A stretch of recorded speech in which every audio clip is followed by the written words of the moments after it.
Welcome to the Box Jumper Podcast. As always, I am your host, John St. Amand. I'm releasing this episode on Mother's Day. Why? Well, for this episode, I was joined by two guests, the owner of 902 Athletics, Joel Holland, and one of his very first clients and most ardent supporters, his mom, Elaine. I had been wanting to sit down and speak with Joel for the podcast for a while now, and I just hadn't yet managed to get down to Bridgewater to speak with him in person when there weren't other things going on.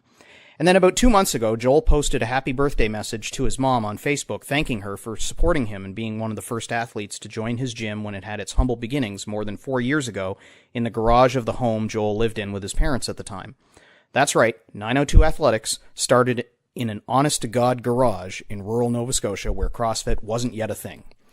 Boy, did that change in a hurry, though.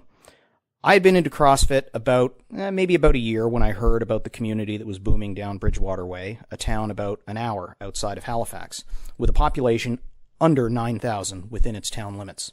At that point, 902 Athletics would have been about 2 years into its life, having moved from Joel's parents' garage into a much larger facility that met its immediate needs for space, but wouldn't contain its growth for long. What you'll hear about in my chat with Elaine and Joel, as I walk down memory lane with them, Bridgewater was a town that needed CrossFit and the fitness community that Joel was going to build. They just didn't know it yet. And a quick side note, in case you don't do the math that I did coming out of my discussion with them, 902 Athletics boasts about 400 members today and is continuing to grow in a town of 8,500 and change officially. That's just under 5% of the population of Bridgewater with a membership at his facility. How many affiliates can match that staggering figure?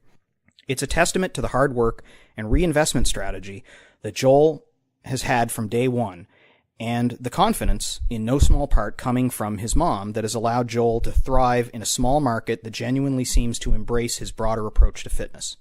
And in a first for this podcast, this episode has a video bonus feature. Visit boxjumper.ca/episode 13 for a brief video tour of the impressive facility that Joel has built in Bridgewater and already has a vision to expand. It seemed a shame to talk about the design of his space and not be able to show it to you. I hope to do more video features down the line. So if you're listening to this episode on the day of its release, hit pause for the moment and call your mom. Done? You're back? All right. In 10 seconds, I'll be speaking with Joel Holland and his crossfitting and ever-supportive mom Elaine about how 902 Athletics is bringing big change to the fitness community in small-town Nova Scotia.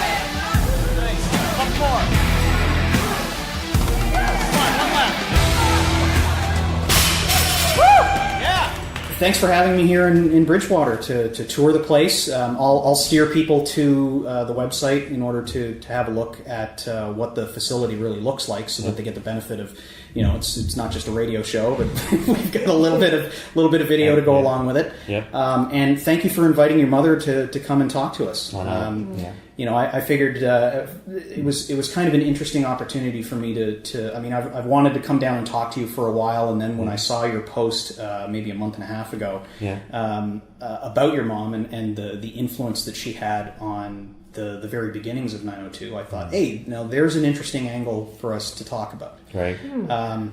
So why don't we start there? Okay. Introduce yourself and tell me, how long have you been doing CrossFit? Alrighty. Well, I'm Elaine Holland, and I am the mother of Joel.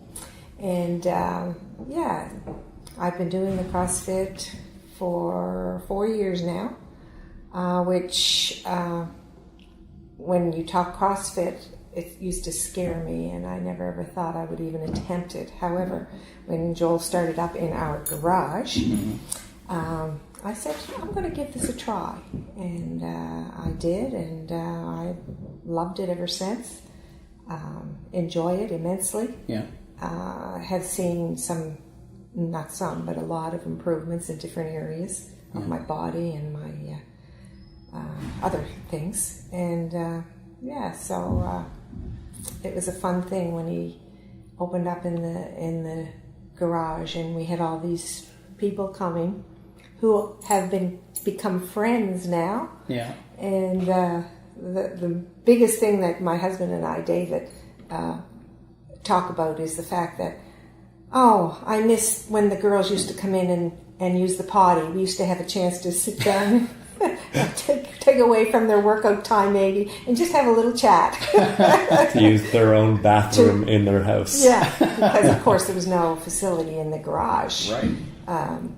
We did incorporate an air conditioner and a heater in Here there for eventually, him. so that I could do it during the winter months. But we said, no, there's no bathroom going in there. Yeah. And I mean, it worked out fine. And he wasn't there that long anyway. No. Yeah. You know, he graduated to another facility and About 8 months. yeah, not long at all. So, Joel, does that mean, so did you start up did you have exposure to CrossFit at another box before you got started working out on your own here? So I played university baseball Yeah. in Calgary, and I ended up doing CrossFit style training out of the Mount Royal University gym. Right. And they had Olympic weightlifting platforms. They had everything that you would need to do a regular style CrossFit workout. Mm-hmm. And I found it extremely functional and useful to get in better shape because our coach was extremely oriented on fitness and crushing you each day after the regular, bullpen or infield practice or outfield practice. Right. We would be running stadiums. We would be doing sprints. We would be running for 45 minutes straight, push up, like the normal boot camp style stuff after a full day of baseball. So I wanted to get in better shape. I started doing CrossFit out there. Yeah. Moved back home and went to the Y. And I had a few issues at the Y, obviously. Gear limitations. Chalk. Sideways looks for when you did stuff. Absolutely. Sideways look, chalk. Yeah. I brought in chalk daily and got in a little trouble. Didn't get kicked out, I should say, but I got in. It was implied. It was implied that maybe if you're going to continue to do this, that this isn't the place for you. Right. And a few friends decided that we would go to my parents' garage, or I decided we would go to my parents' garage, and they followed. Yeah.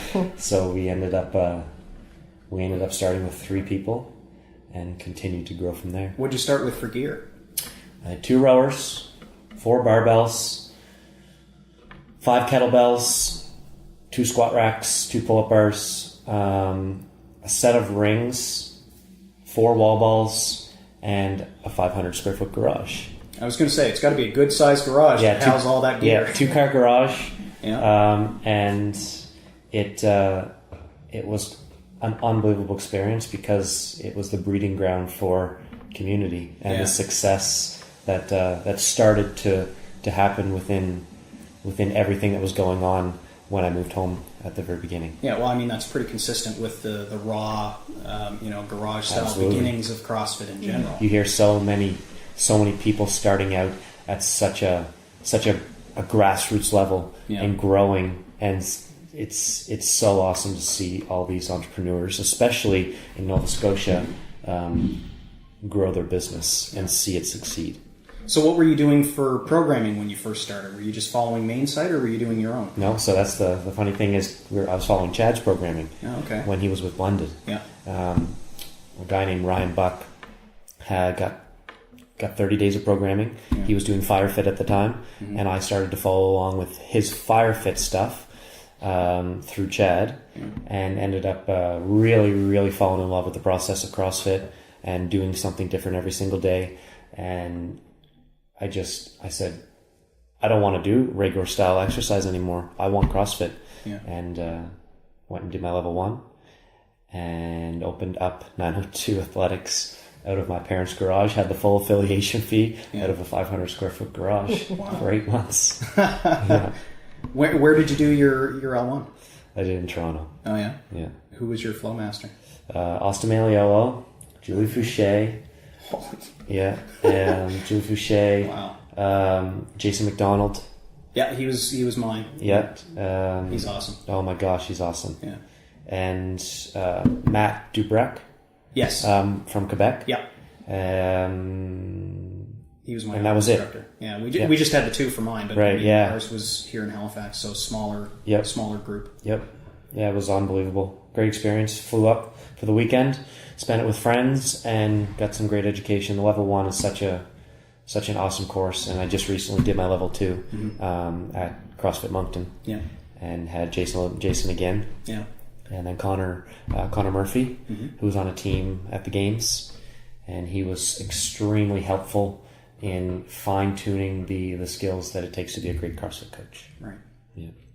So I just absolutely love seeing people become better versions of themselves each time that they step in the box. Yeah. Well, my parents' garage at the time, and yeah.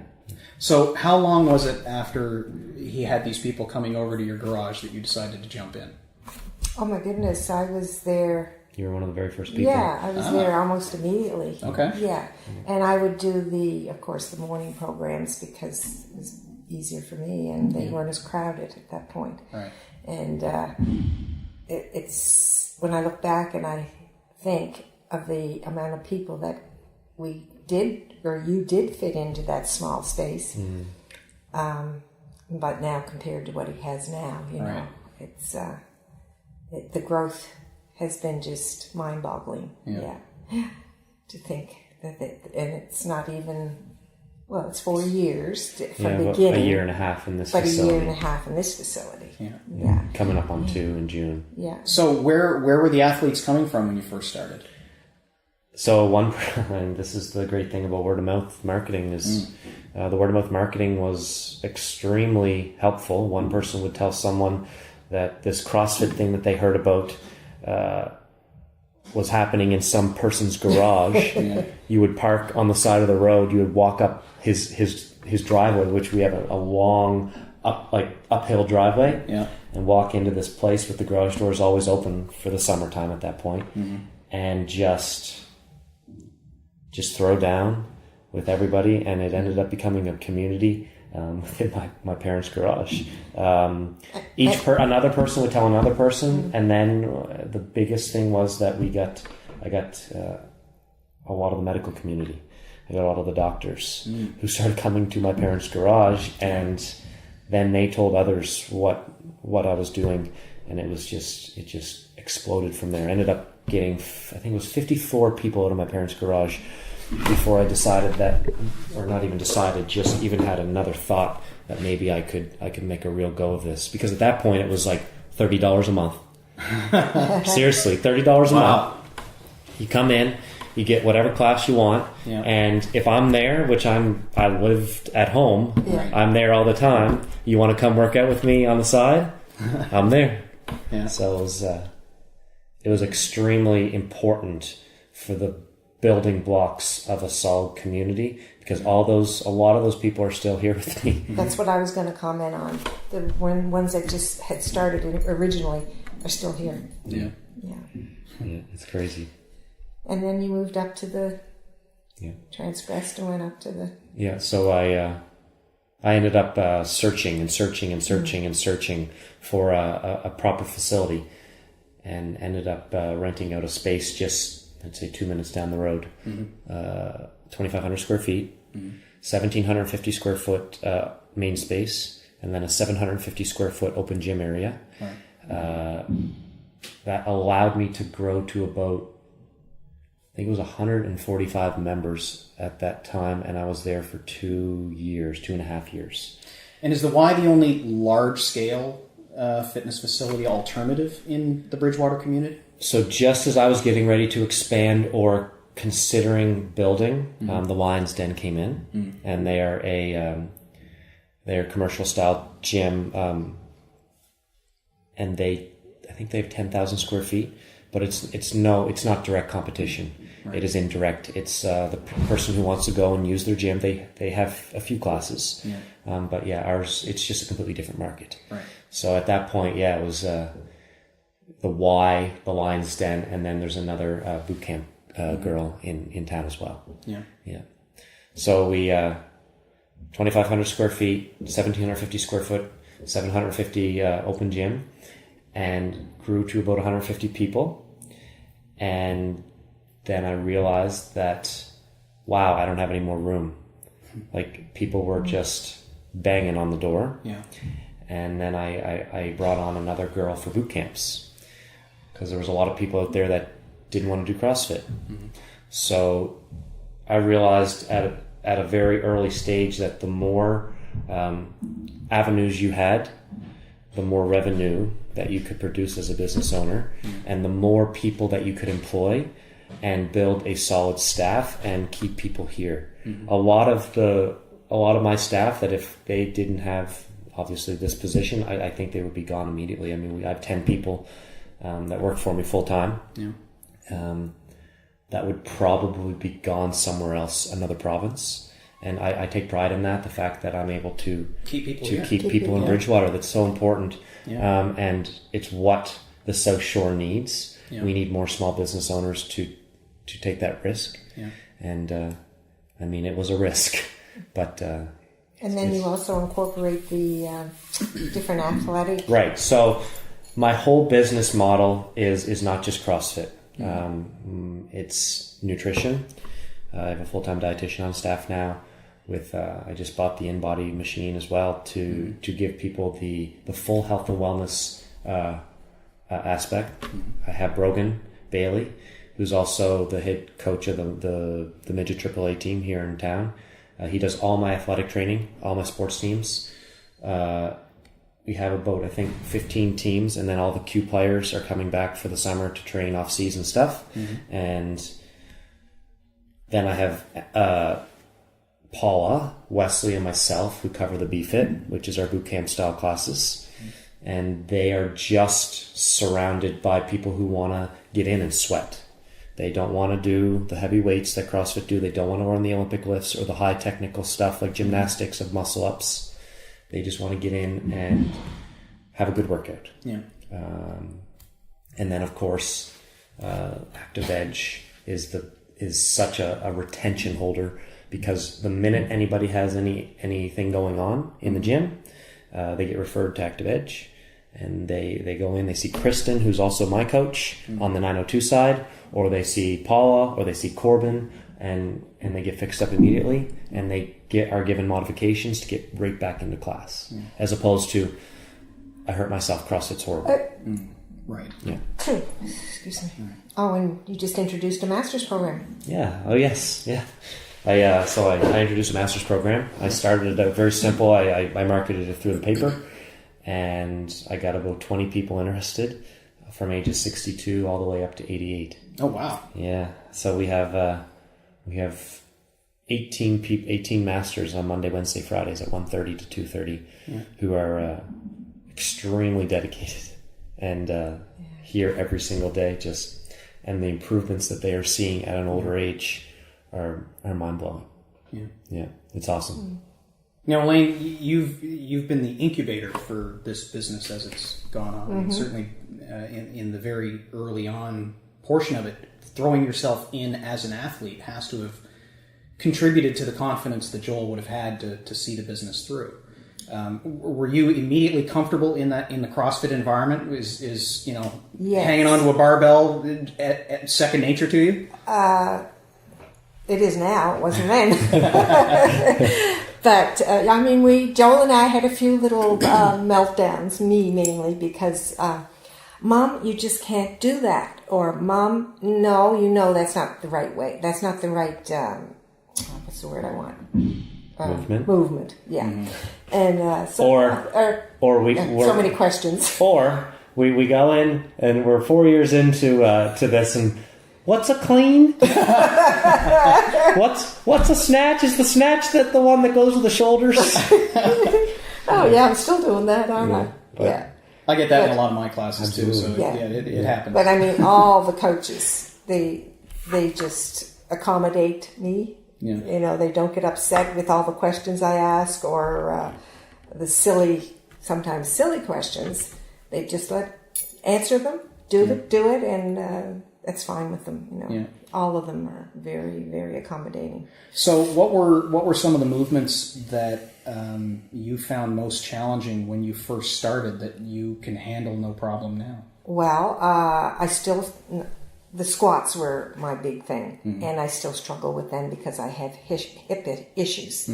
But that, and I would say an overhead weight anything overhead is still a challenge for me.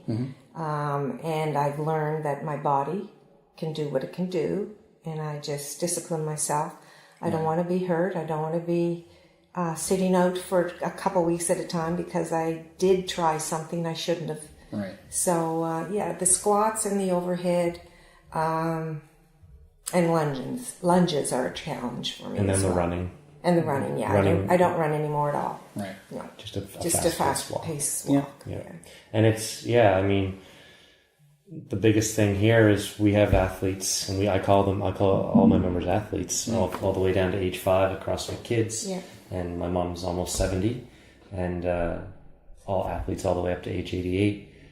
And everything can be scaled or modified or directed in a different way for each individual person to get the best workout. And that's the biggest thing I pride myself on with my staff is every single person that walks through a class should feel like they have an individualized method to the WOD so that they get the best results. It's not like, okay, yes, it is group classes, but each person should know exactly what they feel or what they should be doing so that they get the best result after a workout. Right. And they're not injuring themselves. They're not overreaching. Yes. Like at first, CrossFit got that name, right? Yeah. Where it was like injury. But now it's growing to the point of people care or coaches care about what's happening in the gym. Right. Yeah. I totally agree. Yeah. What were some of the principal reservations that you might have had about starting in CrossFit, or was it simply because Joel was going to be your coach that you just said, yeah, I can throw myself into it, no problem? Probably that was it. Yeah. If another CrossFit gym would have opened here, I probably wouldn't have went. Right. Unless Joel was going as well. Right. But I mean, that's the main reason I would go. Yeah, because I knew I had his support and his instruction, and he knew my limitations. And, So was the commute to the new location a deal breaker for you? Now that you had that was a big bonus. Right, yeah. Up out of bed and to the gym. Literally 10 steps. Yeah. And you were in the facility. Yeah. So that was neat. Yeah. Yeah. And I'd come home different days. Some days I'd have to park in the street because he would have, if he was training the group or the teams, he'd have a lot of the equipment lined up on the pavement of the driveway. Oh, right. And so we got a few neighbor complaints of the amount of car. Yeah. So we live on a dead end road, cul-de-sac, and the road was just lined with cars. Parking's always a premium on a cul-de-sac. Yes. Yeah. And people were like, "What is going on?" At first they didn't. They didn't know, right? Yeah. People were just walking up, and then, it just exploded. Like there wasn't enough room for the cars anymore. People were parking on the main road. And then that's when I realized that I probably needed a little bit more space. Yeah. And then the house that was next door to the garage, of course, with any heavy weights when they drop them. That was a little you get their challenging. You do. Yeah, you got their attention. Out of bed. I mean, it got worked out, on both sides. So, yeah. Did you just recruit them as athletes?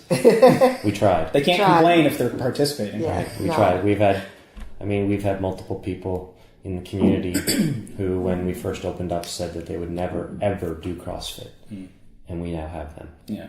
It's not just the fitness; it's also the community aspect. The community is so important.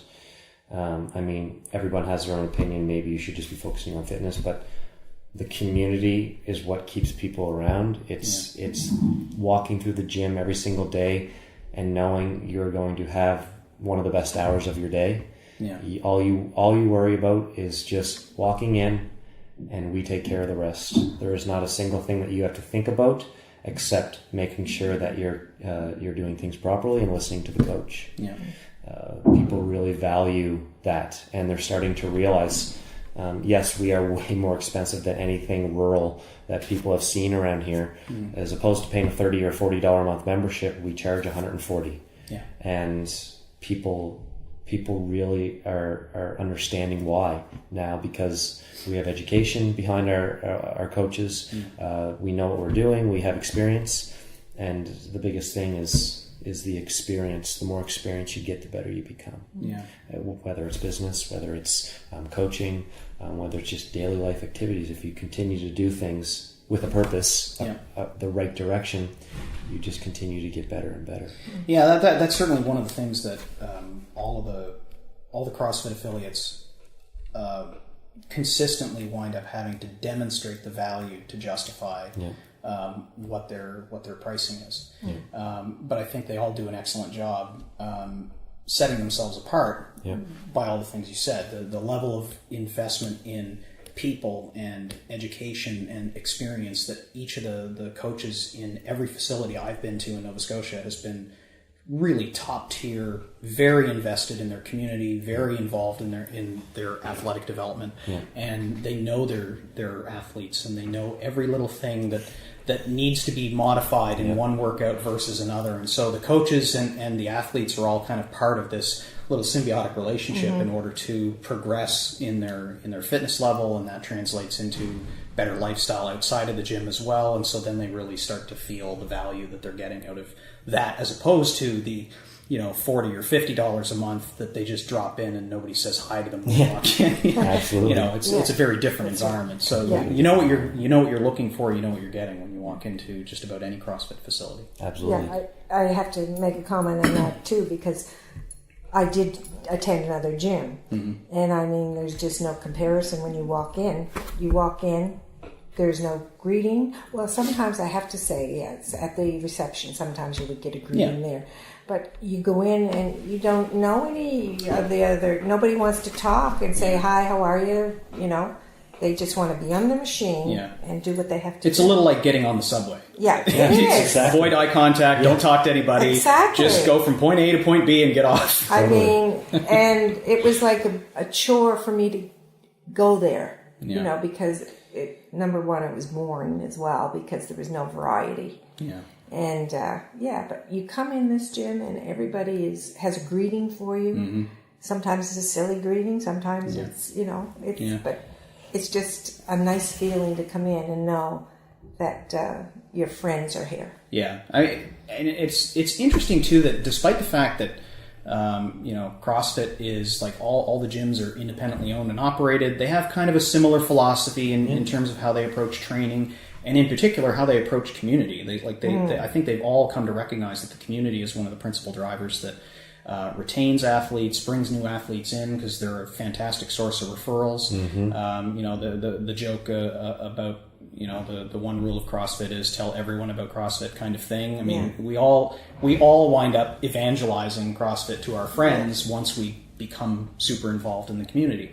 And that the idea that when you walk into a CrossFit gym, that 1 hour that you're there is supposed to be the best hour of your day because everybody is very welcoming. Everybody, that community is looking forward to seeing you. You're high-fiving people as you feel like you accomplished something. I mean, that's a radically different feeling than it is when you go into gyms of other styles. Right. And it does, fortunately, set CrossFit apart. It does. And then you have the unique advantage of being the only CrossFit affiliate in this area. So then you're able to set the bar and set an expectation for how CrossFit is different from everyone else. And that's the biggest thing is I've always said is we have no competition. So when we have people coming through the doors, how do they know they're getting a good service or they're not? Right. And they're like, okay, well, that's all we've ever known is 902. Right. I want to make sure that when that person does go to a different gym, then they're like, wow. Yeah, they feel the difference. Wow. I cannot believe the service we're getting at 902 compared to another box. And I'm not saying another box isn't doing a good job. I'm just saying I've always strived to be the best coach gym around. Because you can fall into complacency so easily and just allow people to be, mediocre. Right. And I always tell my coaches, I say, guys, it's And not girls. that I'm guys and girls. Sorry, I have to be politically correct now. Guys and girls, I am not upset or I'm not mad about what's happening right now. It's just I want to be better. I want to be better, and I'm going to give you the tools to do it. Whether it's more education, whether it's more in-person talks about or reviews about how they coached to make them the best possible version of themselves as a coach, to deliver the best possible service. So that every single time, no matter if it's 6 a.m. or 7:30 p.m., you get the same thing across the board and you get the same experience. Because now we have 6 a.m., 7 a.m., 9 a.m., 10, 12, 3:30, 4:30, 5:30, 6:30, 7:30, Monday to Fridays. I mean, it is non-stop. Right. And of course the weekends, eight classes on the weekend as well, Saturdays and Sundays. So we really have to be on top of our game to make sure we're offering the best service we can. So in transitioning from the garage to your first facility and significantly increasing not only your amount of space but the division of space too, and then subsequently moving from that location to this location, again massive increase in space but different utilizations of space. So is this notion of layering on additional elements of value one of the underpinnings of your growth strategy? Absolutely. I mean, when we were up at that space, there was very limited open gym up at the old space. Right.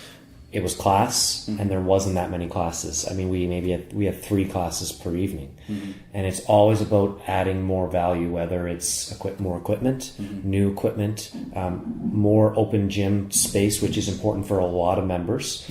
But at the same time, I don't think we have one member following like comp train or misfits. Everyone's following our programming. Right. But I've always tried to continue to add value and not just say, oh man, look at all the revenue coming in, I'm just going to keep it. It's always about reinvesting, and making sure that you keep the people happy and coming back for more. I just made a big investment on new equipment, so that we could have. I have 18 rowers, I have 18 bikes, so that people have one bike or one rower per person in class. And it's been huge for injuries because rowing and biking are much easier on your body than thrusters and pull-ups and burpees and box jumps and all the regular CrossFit moves, because it's so hard to program rowing or biking when you have 5 rowers and you have 18 people in class. You can do it, but it's more challenging. It is, and it makes things more challenging for the coach of that class too, because either the flow is built into the programming, or the coach has to adjust to the flow in order to accommodate differences in equipment availability and that sort of thing, which they already have to do to modify for people's abilities, whether they've got an injury that they're dealing with or what have you. So having a limitation that winds up clashing with the programming in terms of equipment challenges them even further. The other biggest one I have to say is the amenities, and not just the gym amenities, but the bathrooms and the quality of the facility now. People really care about a clean area, and I'm very OCD on making sure that the gym stays extremely clean, and people are extremely thankful for that, because I've been to multiple boxes around and there's been different levels of cleanliness. You walk up to a barbell and you see blood on a barbell and chalk all over a barbell. That's deterring for a older, not just older, but anybody walking up and seeing blood on a barbell. Do you know what I mean? It can be intimidating. CrossFit and this industry can be so intimidating if you let it as an owner. You have to make sure that it's a welcoming experience for everyone, and it's a daily grind to keep that level of excellence. I just want to go back to when you came here. Remember it was you closed down for like a long weekend. You would not have believed the people that showed up to help tear down the boxes and get rid of the junk the garbage and set up the equipment. Yeah. It was amazing the amount of people unbelievable that showed up. 50 people literally spent 12 hours a day for a full 3 days of just going at it, putting together bikes, rowers, treadmills, dumbbell racks, squat racks, everything. Yeah. And it's the community. Yeah. And you always go back to the community no matter what.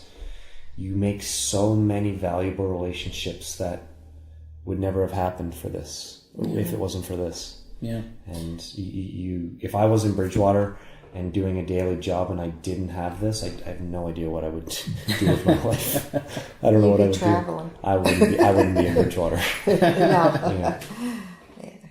Yeah, it's And then getting back also to somebody who is scared to do CrossFit, or nervous, or intimidated.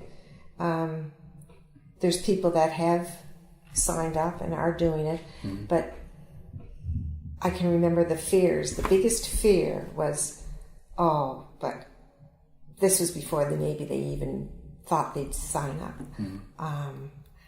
But everybody's going to be looking at me and seeing or watching what I'm doing. And I said, you don't worry about that in this gym. Everybody is, number one, helpful to make sure you're comfortable doing what you're doing, but they don't look at you and say, okay, is that all you lifted this morning? Or can't you get down further on that squat? Or that's not what they do here.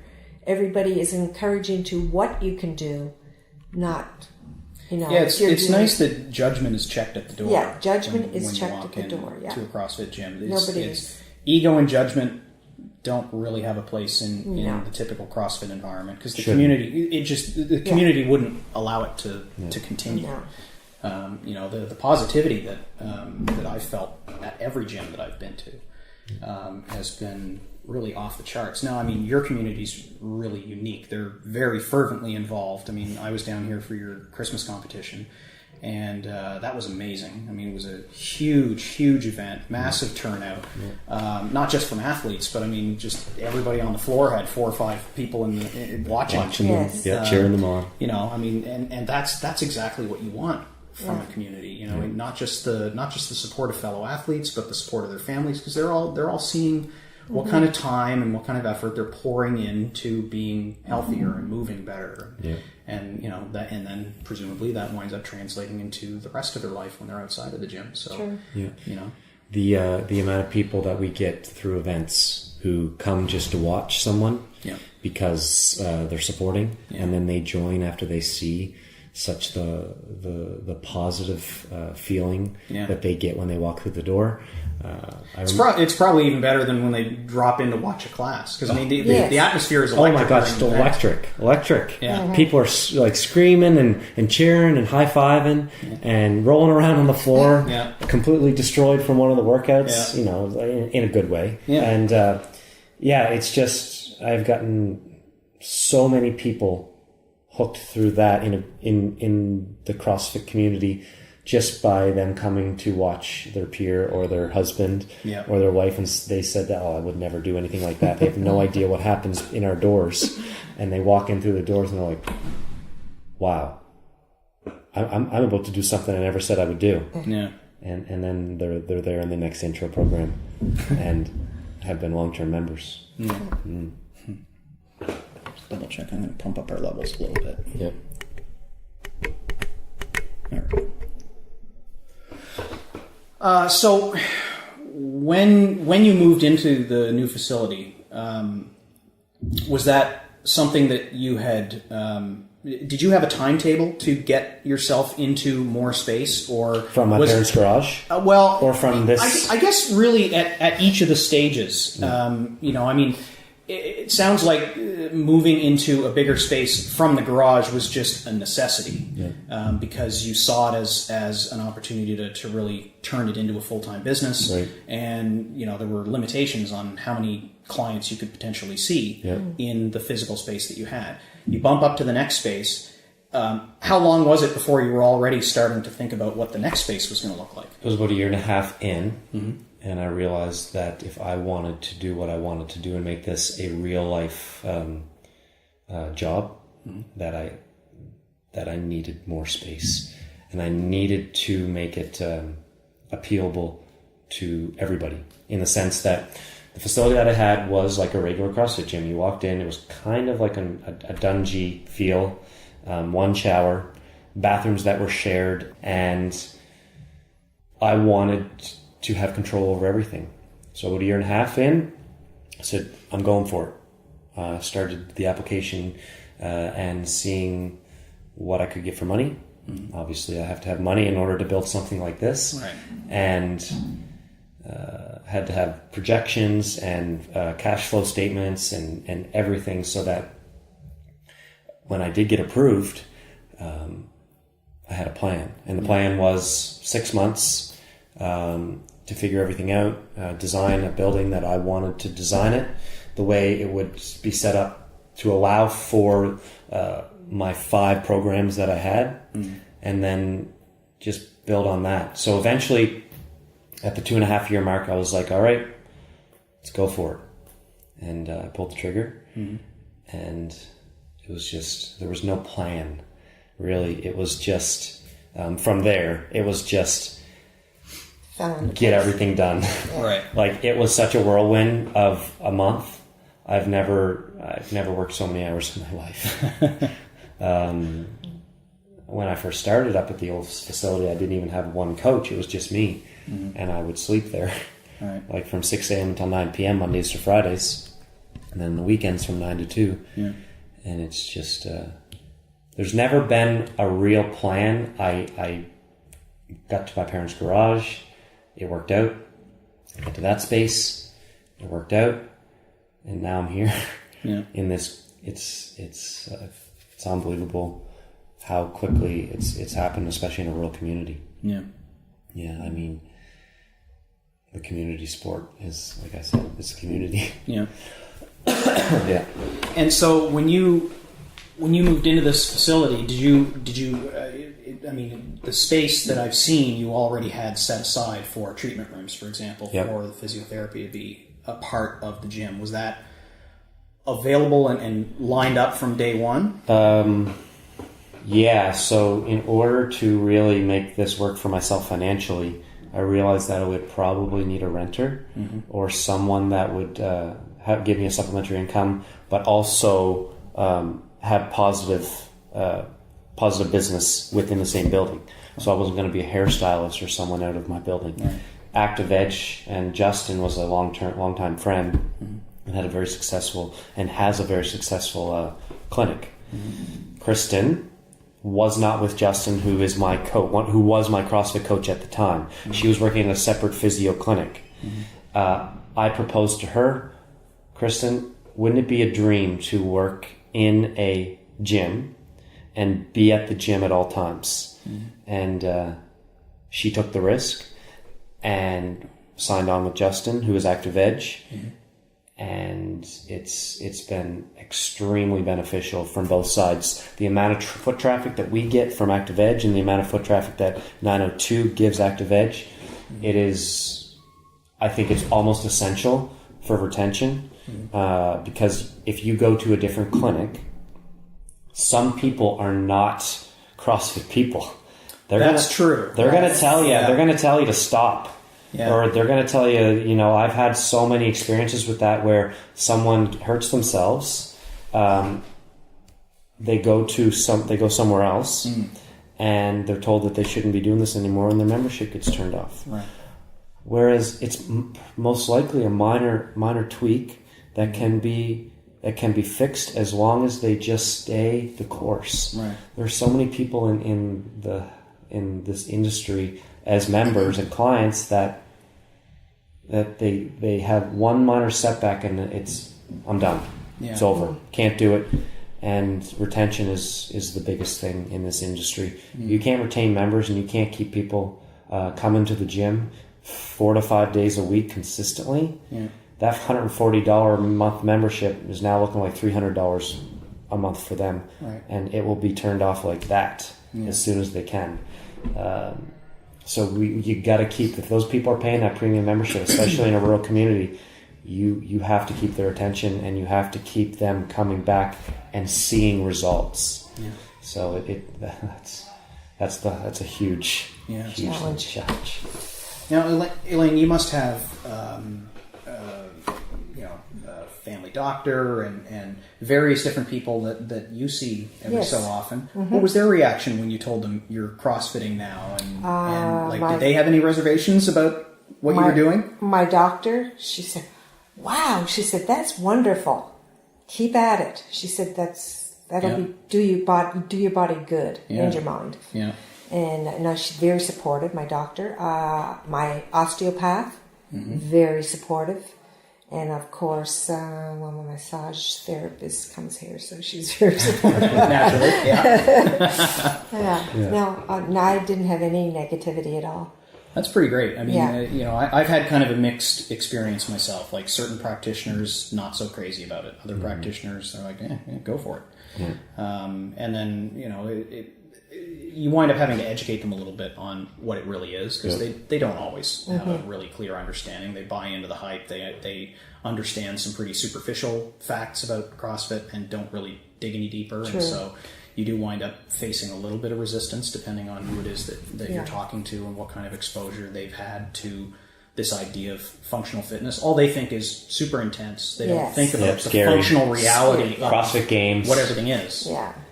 And Joel has the same doctor as David and I. And Joel doesn't go to her that often because he's a fairly healthy guy.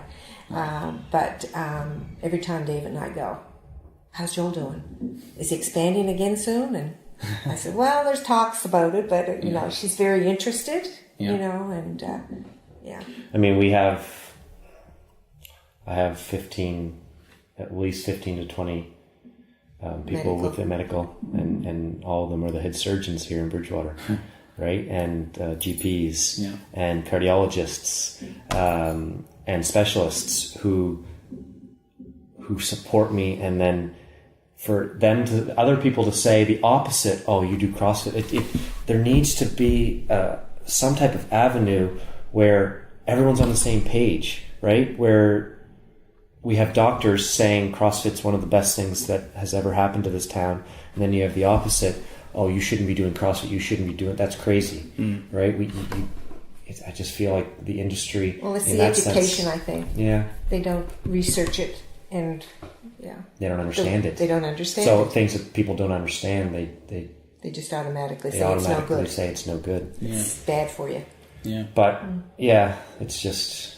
I wish we could just get those people who are just a little bit negative about it to jump on board, or at least come in and check us out before they're telling their patients that they shouldn't be doing something. Yeah. Well, I mean, you're addressing that in your own way anyway. I mean, by having members of the medical community as members. Yes. I mean, they influence what other people perceive of CrossFit. Yeah. And so, certainly anyone that's in their sphere would be influenced, at least in part, by what their experience has been. Yeah. Particularly if they've been around a little while, and so they really have a true understanding of what CrossFit is and isn't, and how it integrates with your day-to-day life and the fitness that it brings to your day-to-day experience outside of the gym. Yeah, yeah. The amount of people that come to me after being here for 6 months. The biggest one lately is one of my masters. She's the 88-year-old who comes to class. Her name's Greta. And the improvements that she has seen in her mobility and her flexibility and her balance and her... I mean, it is all the basic things that CrossFit just educates you on. Stability, coordination, balance, stamina throughout the day. And she's 88 years old. And you have people who are 20 years old, they come for one class, one intro program, and they're like, "Oh, I can't do this. This stuff is crazy."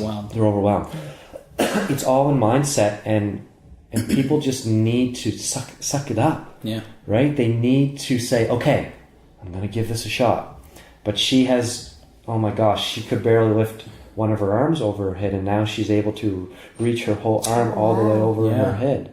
I mean, at 88 years old, the most important thing to stay out of a nursing home is number one, to be able to sit down on a toilet and get up off the toilet, which is a squat. Yeah. Right? And being able to pick something up off the ground or put something up overhead is also very important for independence. Yeah. I mean, all the stuff that we do, we try to apply it to everyday life for those certain individuals. And until we lose the ability to do that, we take those movements for granted. Yeah, Yes. absolutely. And we don't think of physical training as preparedness for everyday living. We really don't. The vast majority of people that come into the gym think, okay, I'm here to get fit, and they don't translate that into their everyday. They don't. We've got a Masters member. She just turned 70. We did a little happy birthday video for her while she was away in Florida, and she just came back this weekend. And she'll be embarrassed when she listens to this, but she is ridiculously fit, and for her, it was about being better on the golf course. Yeah. She's very competitive, and it shows in class. And she joined with her daughter about 3 years ago now, and she's gradually picked up skills and levels of fitness that you would not associate with somebody her age. Yeah. And for her, it's out on the golf course, she likes to be able to move better and hit longer and not have to take a cart when all of the people that she golfs with do. Right. She doesn't, and she prides herself on her ability. Do you want me to? Do you want? No, you. So one of Mom's best friends, who now has joined the gym, Terry O'Neill, who is also Dave Rafus's mom. Oh, okay. Who owns Blended Athletics. Yeah. His whole family comes here, including his sister and her daughter. And last year, Terry made the comment after doing CrossFit for over a year that she's put 50 yards. And how old? Sorry, Terry's about your age. She's a year younger than I am. You're younger than 68. you. 68. Mm-hmm. And she's put 50 yards on her drive in golf. Wow. Yeah, she was just talking about this the other day. Yeah. Like, mind-blowing. And she still walks the 18. Walks the 18, right? Yeah, you are as well. You are only as old as you let your body get. Yes. Like, if you say, okay, well, I'm getting older, I hate that saying. Oh, I'm getting older, I can't do the things I used to do. Yeah. No. You can, and you should. And it's actually more important to do things and stay active as you get older than to just make the excuse that I'm getting older. Yeah, it's the age. It's the age, can't do those things as you get more older. It's just, I hate that stigma. Yeah. Yeah, and I coming back to your member, I mean, it's happening all around the world, those things. Yeah. We have one. You have one. 15,000 boxes have one. Yeah. Think about the overall health of the globe just from CrossFit.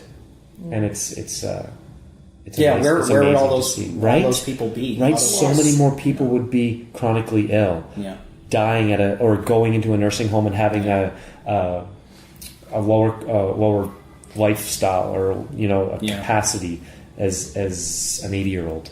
That's the thing that I love. Like when we walk into any of these communities, and in particular when I talk to the coaches and the owners of the gyms, they're all so quick to be able to share a story about a member that is in the 70s or 80s, moving like they're 50, moving like they're 40, or just moving like age is just not a factor at all. Right. Yeah. People that have came in that were either already type 2 diabetic or were on the verge and now no threat of any kind. Right. People that have peeled off life-changing amounts of weight and finding like they found a family that supports them through that change in their lifestyle. Absolutely. I mean, these are changes that are really massive for so many different people. Mm-hmm. And it's something that I think, every gym, every type of gym has some success in moving the needle. Mm-hmm. I think the investment in time relative to what people get out of it is a little bit higher in this kind of environment where the community is so supportive and the intensity of the fitness provides results a little bit more quickly, I think. And as long as people stick with it, they recognize that fact. Yeah. It's the empowerment of someone losing 20 or 30 pounds and the self-confidence that person builds is life-changing for them. Yeah. I mean, that that and alone is what brings you back every single day. The changes that you see in individuals within your own community, and to know that you are directly impacting the health of a smaller community for the better, and I'm able to do it in my hometown of where I grew up, and be able to make sure that my mother, who is almost 70, lives the best quality life that she possibly can and stays healthy and independent is so important to me. It always has been such a rewarding feeling seeing my mom walk through the doors, and her to build friendships, relationships, build her fitness, build her strength, and just become a well-rounded athlete. Yeah. I've never been called an athlete. Yeah. Yes, you have. I call you an athlete. No, but I mean before. Well, right. Yeah, most of us never would have thought of ourselves that way since we were kids. No. When athletics was part of your everyday living, it was very different. And then you get into the regular grind of the work week and family life, and your mentality kind of shifts a little bit. Totally. And fortunately, we're kind of shifting it back a little bit, realizing that this kind of fitness training has a place in that environment as well. Yeah. I mean, you get the Open, for example. Nobody here is going to the CrossFit Games, so why do people do the Open? You do the Open because number one, it's a community, obviously. Number two, you take pride in being able to do certain things, which are extremely challenging in the Open, no matter what age you are.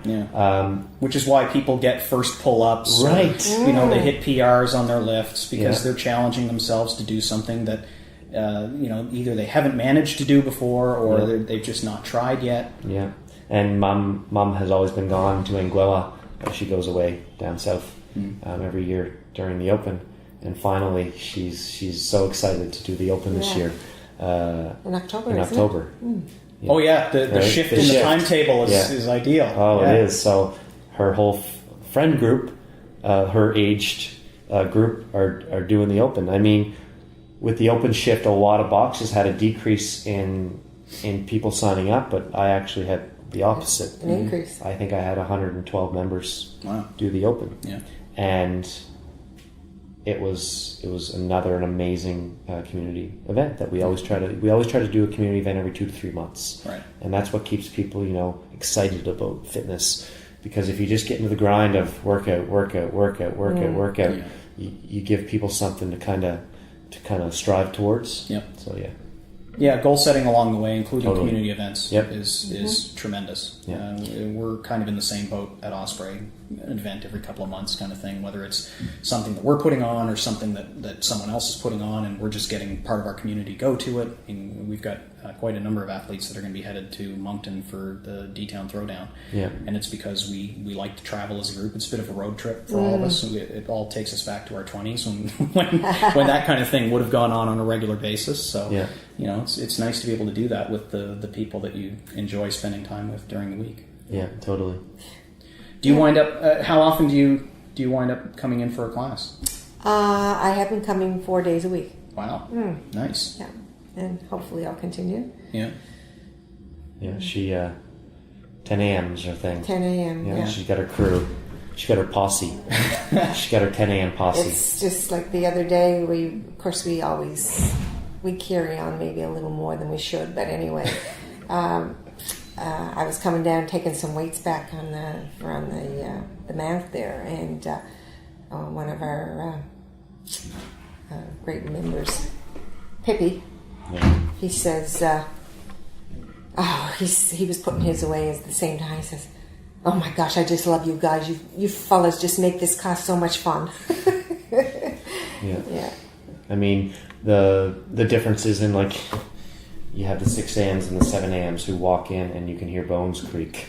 Oh, yes. Because 6 a.m. is just I just woke up and it's so quiet. And then you have the 10 a.m. and 9 a.m.s who are super energetic, laughing, and it never stops, the laughing. The 12 o'clock, who are the ones who are coming from work. Right. Right. like immediately, like they're just on time, and they're getting into class, and they're like, all right, see you guys, and they're out. And then you get the 3:30, 4:30, 5:30, 6:30s, and the 3:30 and the 4:30s are the ones right after work. So they're just getting off, they're a little tired, but you get them flowing into class, and they start perk up, have a little bit more fun. And then the 5:30, 6:30, 7:30s are normally the ones who have kids, who are switching off with. We have a lot of couples, who switch off. One parent comes to a different time. And then the 7:30 ones who have younger kids, who put their kids to bed. One parent stays home, or the other one does new CrossFit, and they're there with them. So it's we have quite a few of those. Right, so you it's funny, you get the different demographics and the different feels in classes. And it depends, sometimes others come at different times. So you might have a class where it feels a little bit more competitive because you have a few athletes who take CrossFit a little bit more seriously. But the biggest thing you always come back to is, whether it's myself or Chad or Wesley, one of my coaches, or my mom, you're never better than anybody else. Right. You are always on the same level, and you are always just as encouraging for someone who just snatched 230 or 225 pounds to someone who just snatched the barbell right for the first time. And it has to be that way. If it's not, then there's something wrong with your class design and your community. Yeah, and that's one of the things that's kind of nice about people having their time slot too, because they get to know the other people in the class, and so they'll know when it's a first of something for another athlete, and so they're genuinely happy to see somebody snatch the barbell for the first time or get their first pull up, because they know how hard that person has been working for weeks and weeks and weeks getting up to that point. And that's one of the things that's kind of nice about the Open too, is that during the Open, all the different time slots wind up kind of jumbling together, and so no matter how focused you are on your particular time slot and the people that you work out with on a day-to-day basis, everybody winds up together during the Open in particular, and getting an opportunity to really mix it up as a group. Yeah, when we're away, I just love watching some of the videos that they post from the Open, and all of the vlogs.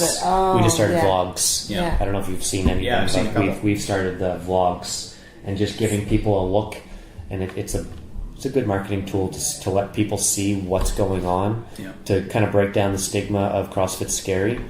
And you see like Charlotte running around, and the kids, like we are a community in the sense of kid oriented as well. As long as it's safe, the kids are in the corner. We have a designated area. And, little Charlotte. What is she? She's almost 2 now. Yeah, almost 2. She comes with the little, if we did have which I would have like a 2.5 pound weight at some point, she'd take one and walk it up and put it away, or the 5 kids barbell will be deadlifting it, and it's such a positive environment when kids see their parents working out. I mean, we have CrossFit kids, and I think we have 35 CrossFit kids who work out while their parents are working out. And then after their class is done, because it's a little shorter, come over and watch their parents throw down, and it's just it's such a positive thing for the kids to see. How long into it did you wind up introducing the CrossFit Kids program? I introduced the CrossFit Kids 4 months into the new building. Okay. Yeah, I think it was 4 months, and one of my coaches, Jenna, who is also Brogan's wife, my strength and conditioning coach, went down to Boston to do her kids course, and it's taken off. I mean, the kids absolutely. She's amazing. She's a teacher as well, and she's such a positive role model for the kids. It's awesome. I love it. I love all the different aspects that we've created here, and it's kind of become its own. I mean, obviously I facilitated it, but it's just become something completely that I never thought could have been possible. Yeah. So Elaine, what are your perceptions of where the business has gone so far, and where Joel plans to take it next? Oh dear. Well, I would say there's no limit right now. I mean, he just keeps going and going, and what he has accomplished in such a short time is just mind-boggling, and to think how his dad eats crow every day because to think how, he said, I just wish Joel would not get into this. He said, I'm so scared for him and da-da. Yeah, and nothing against my dad. Yeah. But he told me I should not be doing this, right? When I went to invest and throw down $800,000, I mean, that's significant. It's a risk. That's scary as hell. Yeah. So when he saw that, he just said, "This is not Bridgewater cannot sustain this. This is not Halifax." And as Mom said, he's eaten crow for the past 2 years. Actually, the past 4, because when he saw the people coming up the driveway to go to the garage, he says, "What's going on here?"